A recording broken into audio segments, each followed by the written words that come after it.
parties, and particularly the leaders' offices. So in your view, what most needs to be changed in order to remedy this situation, the situation that caused both of you to resign? Well, I think it's more complicated than just saying, well, we need to devolve power away from the leaders' offices and put it back into Parliament. It's going to actually require, in my view, a change of culture. And I touched on this in my opening comments. And I believe that we're very close to executive government, which is not envisioned by the British North America Act or by any of our constitutional conventions. We're supposed to have responsible government in this country. Had it since 1848 when the executive ceased to be accountable to the colonial governor appointed by London and became accountable and responsible to the elected legislature. It predates Confederation, but it really doesn't exist, at least in functional format anymore. We're developing and have developed executive government, not dissimilar to the way they have executive government in the United States, but the big difference is in the United States they actually vote for their executive government. The name of the presidential candidates and the name of the state governors appear on the ballot. But that doesn't happen here in Canada. We don't elect our executive. We only elect our legislatures. We only elect our members of the provincial parliament, MLAs in Alberta, I think it's MPPs in Ontario, and federally we elect our members of parliament. We don't elect our prime ministers.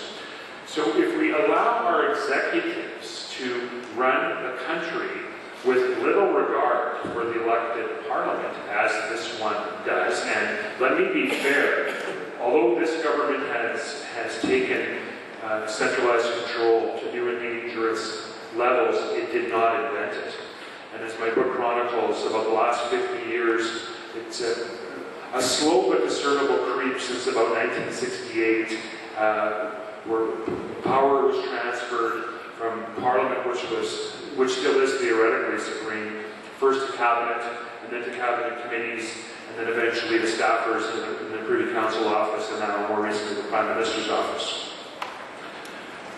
And the culture is thus, where people pretend to want to be legislators, but they don't take their legislative responsibility seriously. They're really only there, in my view, auditioning to be a member of either the current cabinet or a future cabinet. So you have backbenchers on the government side who lob softball questions at ministers, they read inane talking points, they vote as they're told, even if a bill goes against their constituents' best interest or their own personal philosophy, they vote for it because they want to be team members. They want to be team members because they want to build a political capital. Because by building up a political capital in the leader's office, that's the ticket to upward promotion, upward mobility, or more accurately, forward mobility from the back to the mid-benches and from the mid-benches to the front benches. Now, converse that with the U.S. system, which has a complete separation of powers. If you are a member of the U.S. Congress, you are constitutionally prohibited from serving in the executive cabinet. Hillary Clinton, John Kerry, they were both U.S. senators who had to resign their Senate seats when President Obama asked them to be successive secretaries of state. So they have separation. So when their members of Congress run to be a senator or run to be a member of the House of Representatives, they're not running to be the Secretary of Defense or the Secretary of Labor. They can't be. They're constitutionally precluded. They actually run to be members of Congress. They take their legislative roles seriously. And you see that in their voting records, where if there's a bill that's going to affect corn production and corn growers, you'll see Democrats and Republicans from Kansas and from Iowa, where they grow corn, vote together, as opposed to they'll break party lines and vote regionally in support of their constituents.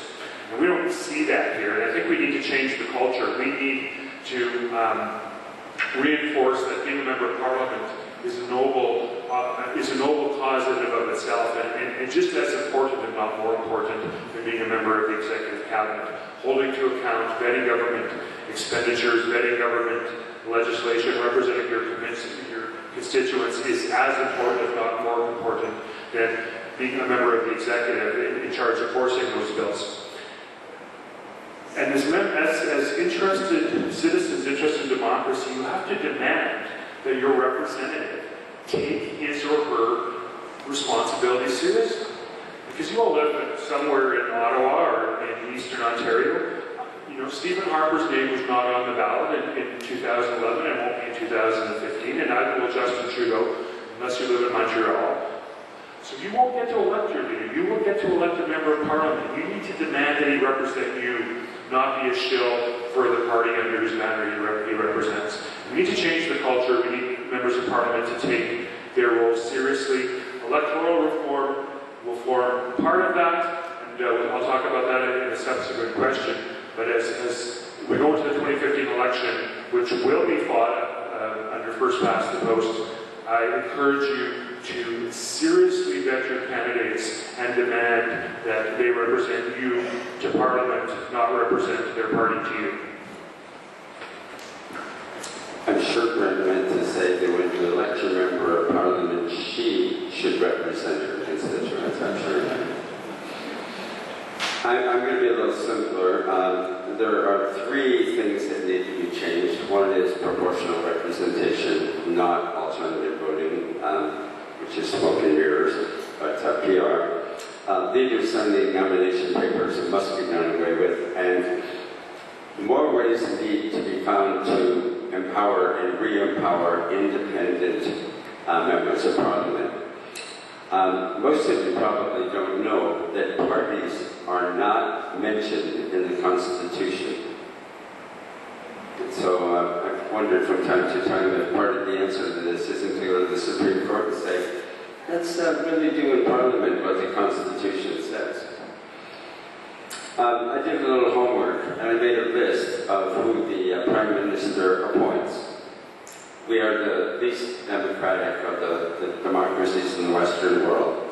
And here, the Prime Minister appoints, this is a partial list, ambassadors, Port Authority board members, senators. I remember when Stephen said he would never appoint an unelected senator, 59 of them now. Cabinet, Governor General, every member of the Supreme Court, and he doesn't like them.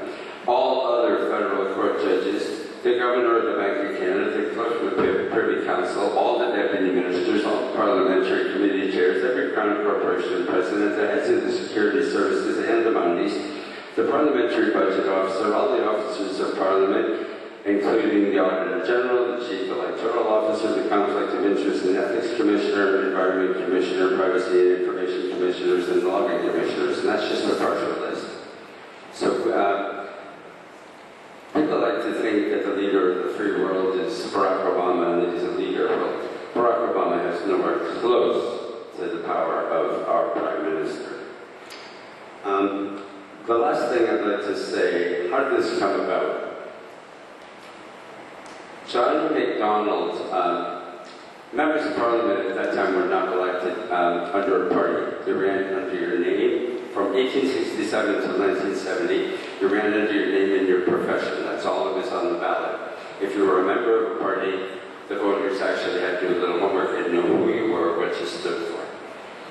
In 1970, Pierre Trudeau changed the Elections Act. Pierre was smart, and I liked quite a few things that he did, but I sure didn't like this one.